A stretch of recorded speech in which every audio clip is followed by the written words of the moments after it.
Jamani, kama mnavyotuona, by the way, Stella Mauno. Kama unavyoona nani Selemani kipenda nite kula kinyago au kinega. Nikula Stella hapa bibi wangu na enjoy.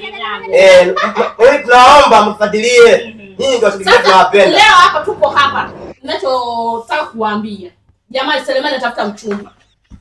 Mchumba fulani hivi awe mzuri. Hizo comment zetu zitakuambia mimi muone wafupi na wafupi au waachiliwe. Umesikia niambie. Mimi nimekuelewa shangu. Mimi mwenyewe nifupi moyo fupi kama hivi. Hivi hapo nikizaa za nini? Na za mdoli. Aka staki ni kuzaa mtoto mdoli. Nataka nikizaa mtoto awe mrefu. Alipite nini? Na mwangalia hivi, mimi nimwangalia. Mwanamke. Ndio mwanamke yani bonge mwenye matatu. Yaani nikitembea naye kama mtu anashangaa. Haya kwa wewe madogo. Wewe Selemani leo kangoa. Hata wewe hapo yani matatu na wewe hivi. Kaka. Unataka yafike hapa yani wewe? Mimi nataka yani namtaka mwanamke fulani yani fulani yani mwanamke kajaa. Yaani unajua? Kajaa leo tembea naye kama mtu anasema da, wewe Selemani kweli kangoa.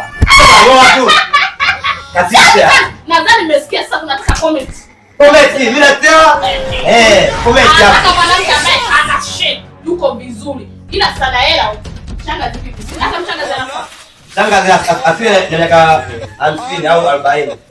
Kuanzia 30 kushuka chini. Sasa tunataka comment. Taka pia fursa jamani, ana hela huyu. Oh, bismillah.